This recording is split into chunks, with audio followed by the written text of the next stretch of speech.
Vino esta idea, la marea verde. Vino Ni Una Menos, vino toda la movilización por, por derechos de las diversidades sexuales, etcétera, etcétera.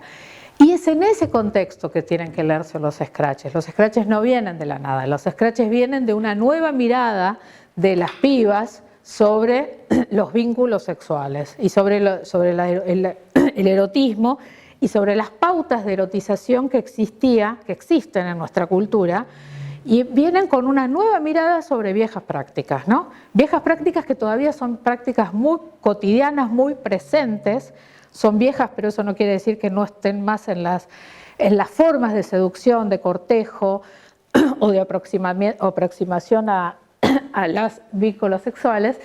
Y en este contexto, en las escuelas sucede que los jóvenes, las jóvenes sobre todo, comienzan a percibir lo que ellas llaman como incomodidad en algunos encuentros. Y ahí empiezan a hablar de abuso, de violación, decíamos el otro día con Susana, y empiezan las acusaciones públicas, ¿no? La palabra abuso circula como el agua, ¿no? Ustedes que muchas están especializadas en este tema, saben que hay maneras de pensar en la cuestión del abuso de maneras diferentes, pero para las adolescentes era muy claro eso. Entonces, bueno, después les digo algo de Susana también, pero bueno, empieza todo esto y lo que uno empieza a ver, digamos, yo hice una investigación, a poner la otra también, por favor, que fue esta nota que yo hice o sea, investigué en el verano durante esto porque realmente me preocupaba mucho. Decía, ¿qué pasa acá? ¿Qué está pasando? ¿No? Las feministas también nos sentimos muy interpeladas frente a este punitivismo adolescente, ¿no? Voy a usar la palabra para después deconstruirla, pero entonces yo como socióloga dije, bueno, no me voy a posicionar, primero sí estaba, ay, qué feo, qué triste, no sé qué, no es esto, y después dije, no, entendé primero, ¿no? Lo mismo que decía en cualquiera de estas situaciones, tratemos de entender qué es lo que está pasando antes de decir está bien, está mal, porque solamente se puede, y a nosotros nos interesa cómo se interviene desde la institución y de qué manera se interviene, solamente podemos pensar la intervención si entendemos qué es lo que está pasando, ¿no? Entonces, lo que hice entrevisté más de 20 pibes y pibas, docentes de ambas escuelas, algunos tutores, tutoras y graduadas también que trabajan fuertemente en las escuelas. Y lo que yo entendí es que había como una ruptura de lógicas sexuales muy naturalizadas, ¿no? Esto que les decía, también uno de los mitos de los sexos, que los varones son activos y las mujeres son pasivas. Entonces esa hiperactividad de la masculinidad para mostrarse como súper masculina, ¿no? De el levante, casi como una cosa de... sentían como avasallamiento sobre sus cuerpos, ¿no? De pronto se repensaban algunas situaciones que ya habían sucedido hacía un tiempo y que se daban cuenta que no estaban cómodas con esa situación, o que había habido algo que muy de a poco empezaban a entender, o que había sucedido el sábado pasado, capaz, ¿no? Pero esta idea de me insistió mucho y yo ya le dije que no, o terminó pasando tal cosa y yo, en fin, ahora... Y lo que hubo fue una enorme interpelación, lo que les decía, del mundo adulto. Ay, estas chicas, ¿qué les está pasando? ¿No? Todo el mundo estaba como muy, esto está bien, está mal, son justos estos métodos, pobres pibes, ¿no? Etcétera, etcétera. ¿Son éticos estos métodos? ¿No se invirtió la dominación? Ahora las chicas, escuché, bueno, no voy a... Las chicas ahora van a ser como los hombres que dejamos atrás. No, pará, primero que no es tan fácil eso, porque eso no va a pasar, porque digo, no hay manera que se invierta esa dominación, porque los varones no lo van a permitir, y está bien que no lo permitan, porque está bien que nadie se permita subordinado. Ahora, ¿no? Digamos, no está mal eso, sino que eso no es el fantasma, pero sí ver cómo se trabaja. Pero esta fue la interpelación muy fuerte.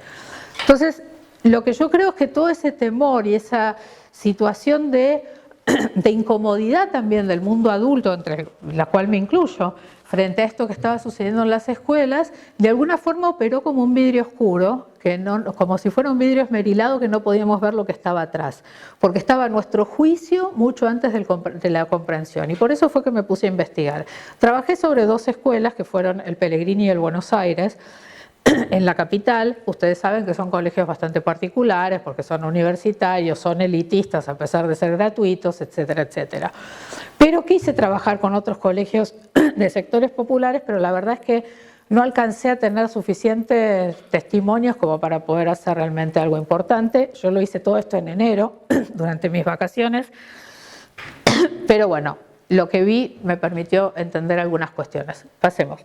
Y lo que empezó a pasar es que los abusos fueron denunciados, o sea, los scratches, mejor dicho, se volvieron, salió una primera denuncia pública, Twitter fue en ese momento, después se empezaron a crear cuentas de Instagram que se llaman No es No, más el nombre del colegio, y se empezó a armar toda una organización feminista en la escuela, muy interesante, pero donde las denuncias empezaron a proliferar, porque una vez que hay una, todo el mundo empieza a revisar y a darse cuenta, ¿no? Lo que pasó con Telma Fardín también, que abre una idea y que está muy bien, o sea, se pone palabras, algo que no se estaba diciendo, y un montón empiezan a, ay, pero a mí también me pasó, pero a mí también me pasó, y empieza a proliferar. Ahora, 1, 2, 3, 80, empieza un párrafo de esa nota que escribí, y la otra vez estábamos en otro profesorado de ESI, en Capital, y estaba una especialista que a mí me gusta mucho, Marina Lerner, que también tiene una nota muy buena en Anfibia junto a Mara Brauer sobre el tema de los scratches y qué hace la escuela frente a esto,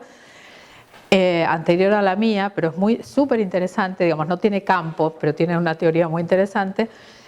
Y ella puso mucho el énfasis en esto del 1, 2, 3, 80, porque era, si los scratches empiezan 1, 2, 3, 80, ¿qué pasó en el medio para que sigan proliferando y se llegue a 80? ¿Qué hizo la escuela? ¿Cuáles fueron los vacíos de esa escuela en dar lugar a esto que estaban pidiendo las chicas y a trabajarlo de alguna manera antes de decir, ay, son punitivistas? ¿Qué pasó? Ahí hubo una total incapacidad de las escuelas, o sea, que eso haya proliferado así en una institución, habla de la institución, no solo de las chicas, ¿no? Entonces, la organización estudiantil tuvo muchas puertas de entrada. Las chicas lo que sentían, lo que vivían y lo que me iban contando es, esto empezó a pasar y ellas tenían que hacerse cargo de todo. Entonces contenían, daban el lugar con las cuentas, asesoraban a las pibas, por supuesto que no tenían todas las herramientas, pero nadie las acompañó en eso, tampoco nadie acompañó a los pibes que eran escrachados y que estaban en medio de toda esa situación dolorosísima para todos, total.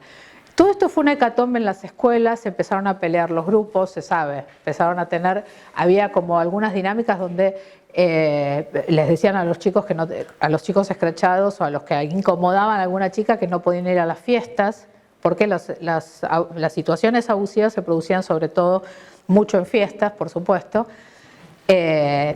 Y un varón me decía, no, eso fue un escrito que le había hecho un ensayo muy lindo.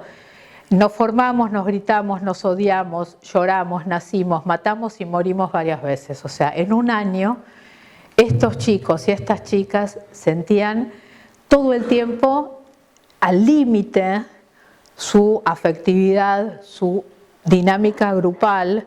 O sea, pasaban cosas muchísimo más profundas en las escuelas que a partir de esto, y todo esto fue un silencio demasiado grande por parte de las autoridades de ambos colegios, ¿no? Al principio lo que pasaba con los scratches es que se marginaban a los chicos, se marginaba a los chicos, se decía, este chico no entra acá, las chicas mismas lo decían, las escuelas respondían con esto que les decía tarde y mal, y a veces lo que hacían era cambiar a los pibes de turnos, o sea, no hacían algo realmente para trabajarlo de otra manera. Y hubo muchísimas angustias, desconciertos, enojos, por supuesto que hubo muchas depresiones también por parte de los pibes. Muchos chicos sentían acusaciones injustas, había angustia por el escrache público, además a veces no comprendían por qué los habían escrachado.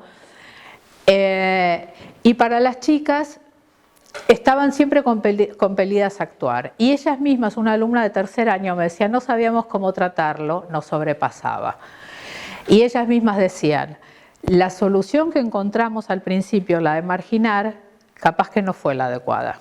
O sea, hubo una reflexividad en todo este proceso, porque llevó un año de todo este trabajo y, como me decía alguna de las chicas que estaba, creo que se fue, la de lengua, que decía, no, acá estás, también había como, iban a buscar a los docentes que las escuchaba. O sea, la escuela estaba bastante inmóvil como gestión, por eso me parece interesante lo de gestión y enseñanza que les mostré antes, pero los chicos, les chiques todes, sabían a quién buscar para hablar de esto. Iban y les buscaban y también a partir de eso ellas también pudieron hacer como ir teniendo cierta reflexividad en el camino y empezar a darse cuenta que por ahí el tema no era la marginación, sino que la deconstrucción. Ahí aparece la bandera de Derrida al palo y la idea es deconstruir esas masculinidades, ¿no? Y eso también fue interesante porque es un cambio de dónde nos posicionamos.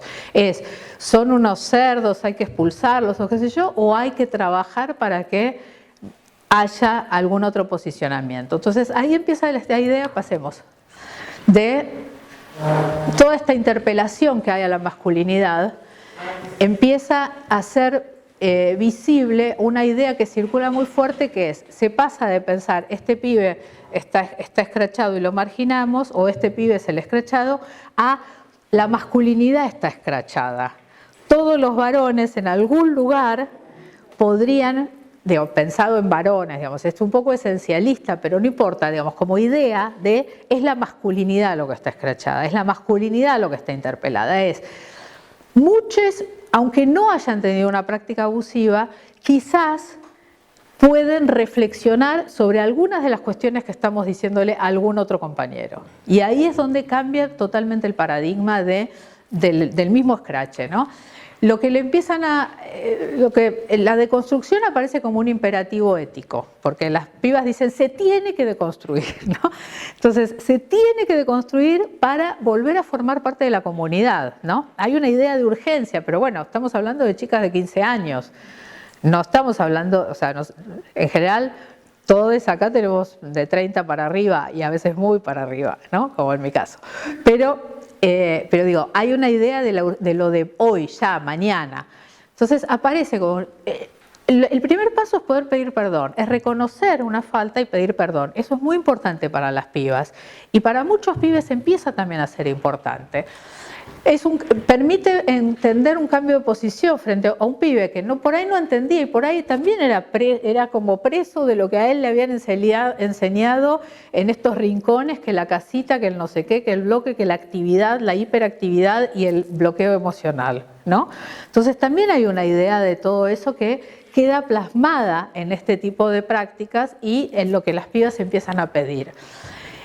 Y las denuncias, me decía un chico escrachado que tiene un testimonio hermoso, muy emocionante y muy honesto, dice, las denuncias de las chicas son espejos, para los varones son espejos. Entonces, ¿por qué dice esto? Porque las chicas en un momento empiezan a pedirle a los chicos que lean los testimonios que aparecen en las cuentas, aunque no sean ellos los escrachados, que los lean y traten de identificar si alguna vez en alguna situación han tenido alguna actitud, algún comportamiento similar a algo de lo que dicen los testimonios de las chicas.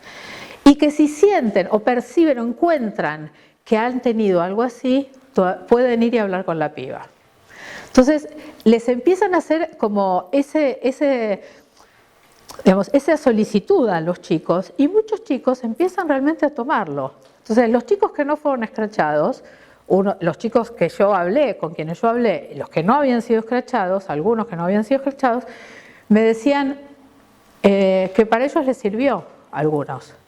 Ellos iban leyendo y se daban cuenta. Primero tenían un miedo impresionante a ser los próximos escrachados, porque no sabían. Y después cuando empezaron a leer se dieron cuenta que bueno, que sí, que había un montón de cosas que no estaban denunciadas y que nunca estuvieron denunciadas. Y les daba la posibilidad de ir a hablar con las pibas y conversarlo. Uno fue muy tierno, porque yo preguntaba bastante, pensando en esto de Toporossi, ¿no? También eso lo sigo pensando. Ella dice algo muy interesante, Susana Toporossi, una psicoanalista que trabaja temas de abuso en infancias y adolescencias, Y ella dice, no está bueno, bueno, no lo dice así, ¿no? Pero digamos, no es dice, decir que un adolescente es un abusador es muy contraproducente, porque en la adolescencia realmente se está construyendo la sexualidad de una persona, ¿no? Y, digamos, siempre se está construyendo, pero en la adolescencia hay una construcción psíquica además que está en camino, mucho más encaminada, más en proceso. Y etiquetarlo puede ser muy perjudicial para lo que realmente vaya a ser esa persona en la vida adulta. Y tampoco está bueno hablar de abuso, sino de situaciones abusivas, ¿no? Entonces ella hace esa distinción que a mí me parece muy importante, diferenciando la adolescencia de la vida adulta y dando lugar a esa transformación, porque cuando hay situaciones realmente graves, lo que tiene que hacer el mundo adulto y lo que tiene que hacer la escuela es ir generando la posibilidad de que ese chico, que quizás sí esté desarrollando actos abusivos, empieza a generar la responsabilidad sobre sí y sobre los otros. Y que eso todavía está posible de hacer un camino. Ahora, cuando a mí me decían, no, porque me violó, y yo les preguntaba, discúlpame, les decía yo, no es por morbo, pero ¿me podés contar aquella más violación? ¿No? Para poder entender también, ¿sí? Violación, porque los pibes decían, dicen cualquier cosa. Entonces yo les preguntaba para ver de verdad los diferentes niveles de situaciones abusivas que ellas percibían. Y había casos que sí, que eran realmente, no tenés otra manera de llamarlo que una violación, eso es verdad. O sea, yo no hacía la devolución, pero bueno, si ustedes leen la nota van a ver un poco los detalles. Pero había otros donde me insistió mucho, o este chico que fue muy tierno que me decía que él no fue escrachado, yo a los pibes les preguntaba si habían sido escrachados, pero que una vez le pidió perdón a una chica por algo que había hecho. Entonces yo le dije, perdón, ¿me podés contar qué fue lo que...? Y era que, no sé, que en el curso de ingreso tenían 12 años y no sé si le tocó la cola, alguna cosa, no sé, algo. Y que fue y le pidió perdón a la chica, ya estaban en tercer año, y la piba le dijo, ¿qué? Ah, no me pareció para nada como... Pero era como, bueno, esta mirada, esta reflexividad que se volvió como un tema muy fuerte en las escuelas, creo que fue algo muy interesante para empezar a repensar este tipo de vínculos frente a esta ruptura de esta lógica sexual tan naturalizada. Sí.